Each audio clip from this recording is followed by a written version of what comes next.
Hello, today I'm going to show you how to set up your thermal expansion machines in an effective way to help with automated ore processing for early to mid game. Right here we have a pulverizer that will feed into a redstone furnace, an induction smelter, a magma crucible that will feed into a fluid transposer. I'll explain how to craft all of these things a little later in the video. Right here I'm using resonant machine frames, but early game you'll be using basic to hardened versions as they are available. All of the machines will be powered using 1 to 2 steam dynamos early game, but more advanced forms of power as you go through your tech tree. I have a tank set up on the top of the dynamo to store extra water so you don't have to repeatedly come back and do it yourself. Later in your tech tree, you will however probably use an aqueous accumulator to get your water automatically, which eliminates the need to bucket feed. But craft all of the items and machines you'll need to make this setup. Above every 3x3 crafting grid will be the name of the machine. Every machine will have a common theme, whereas the machine frame is in the middle, a reception coil on the bottom, and 2 gears on the bottom, left and right. Generally, the top portion, the shape of a hat, will change every time. Here you have a redstone furnace, which is 2 copper gears, a reception coil, and your machine frame, with 2 bricks and a redstone dust. Here is your RF furnace, which is 2 copper gears, a reception coil, your machine frame, 2 flint, and a piston. This is your induction smelter, which is 2 Invar gears, 1 reception coil, 2 ingots of Invar, your machine frame, and a bucket. This is your magma crucible. Uses 2 Invar gears, a reception coil, your basic machine frame, 2 nether bricks, and then a leadstone energy cell frame. Now the frame, not the energy cell after completed, so that's after you add the transmission coil underneath it, just the frame. This is your fluid transposer, which is 2 copper gears, a reception coil, your basic machine frame, 2 pieces of glass, and 1 bucket. This is your item duct, which you'll need to automate with the chests, is 2 tin ingots with a hardened glass in the middle. This is your leadstone flux duct, which is your early game power transportation, is 6 redstone dust, 2 lead ingots, and a glass. This is your iron chest. Now I'm going to recommend iron chest over wood chests because wood chests will combine with each other, whereas your iron chest will just stay its 1x1 block. Now that is made by wrapping 1 chest with 8 iron ingots. Here's your portable tank, which is your early game fluid storage. This actual tank can be upgraded to the highest levels of tank storage, starting at this basic one. This is where you'll hold the water, and that is 4 pieces of glass around a copper ingot. Here we have the steam dynamo, which is your early basic form of power.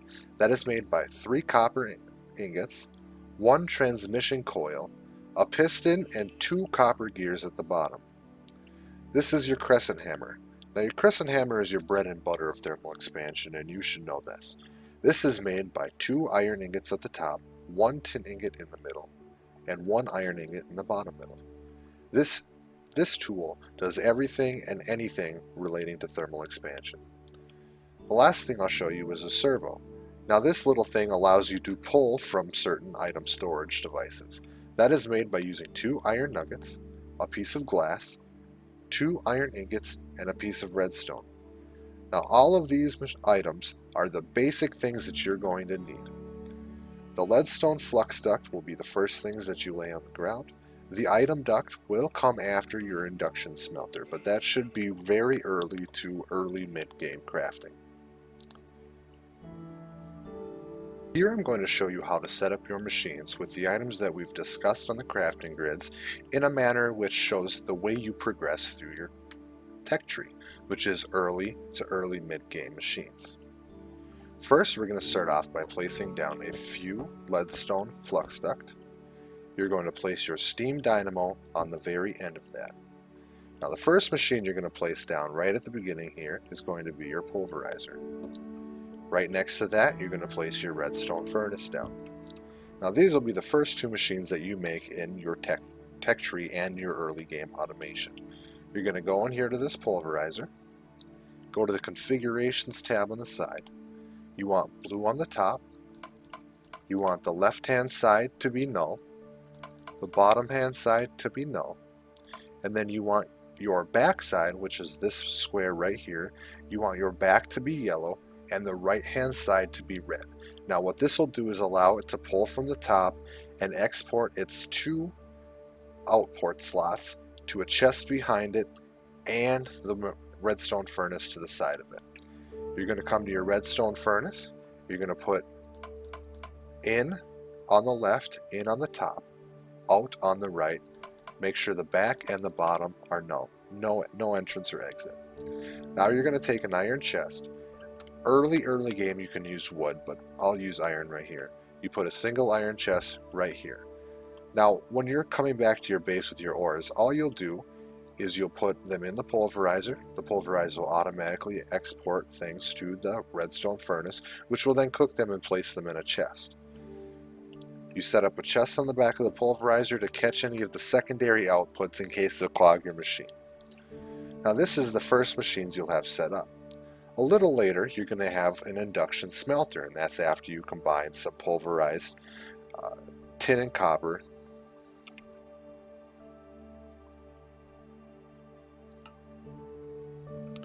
The next machine I'm going to show you to place is your induction smelter, which will come a little bit after your pulverizer and your redstone furnace. Now for this you're going to want to leave one spot empty and place it right there.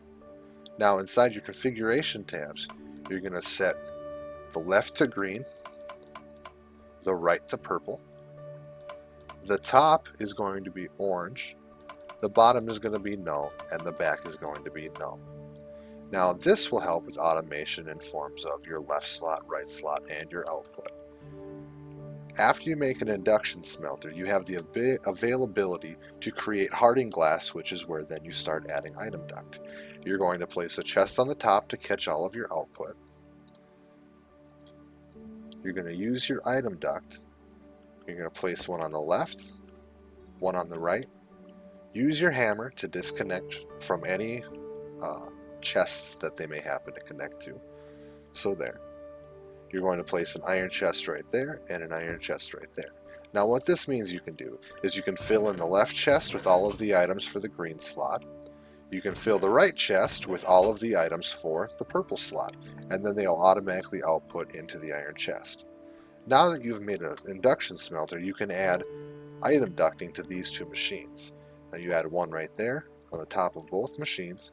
Make sure to disconnect them and then add an iron chest on top of both of these. Now at this point in time what you're going to take is a servo, just your basic servo. You're going to place them on the bottom connector of every one of these chests. One there, one there, one there, and one there. You're going to go into your servo, go into the redstone configuration tabs, and click on Ignored. What this will do is automatically pull from the power or from the item chest above it without having to be powered by a redstone signal. You're going to do that for all of your servos. Now what you have here is being able to dump your entire inventory of ores, which will then run itself automatically through your pulverizer, then your furnace, and will just be sitting in a chest ready for what you need it. You can mass produce with your induction smelter. Next we're going to not get rid of my servo. We're going to move on to the magma crucible and the fluid transposer. Now we're going to lay a little more line down here. Now this you're going to place your magma crucible down first because that's what smelts your dust down. And then your fluid transposer right next to it. You're going to go into your configuration tabs. You're going to make sure the left is null, the bottom is null, the back is null, the top is blue, and the right hand side exports all of your material. In your fluid transposer, you're going to make sure that your left hand side is blue, that your top is blue, that your bottom is null, that your right hand side is orange, and that your back is yellow. And I'll explain why your back needs to be yellow after. Now what you can do here is take your item duct, connect one to the top of each of these, make sure to remove any connections that they may make, Put your chest on top of here and here, and then place a chest coming right outside of that orange. Now all you have to do is throw all of your redstone up here, throw some of your redstone conduit up here, or whatever you may be filling, whether it be an energy cell, and then it'll just automatically output in a chest.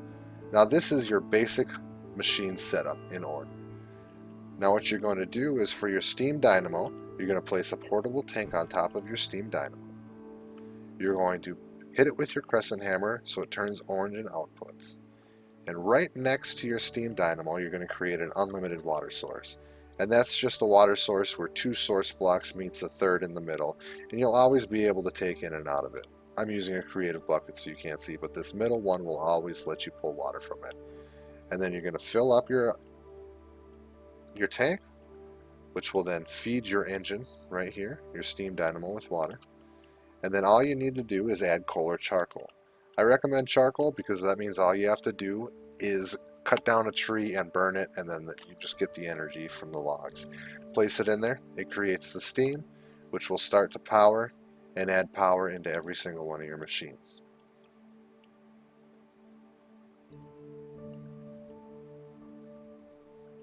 On your fluid transposer, I mentioned that you should put the out on the back set to yellow.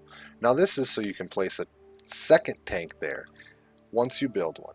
That way, if you have any leftover material in your fluid transposer tank, you can simply just hit your toggle button, and that will automatically output any extra fluids into the tank behind it. That way, if you're doing glowstone and redstone, if you have a little bit extra, you can just get rid of it and start moving on to the next. Thank you very much for watching this guide. If you liked it, please click the like button below and hit the subscribe button on the side to be informed when we release new playthroughs and guides. If you have any questions or comments, please feel free to leave them below, and if you have any suggestions on guides that you would like to see us do in the future, please also leave that. Thank you very much for watching.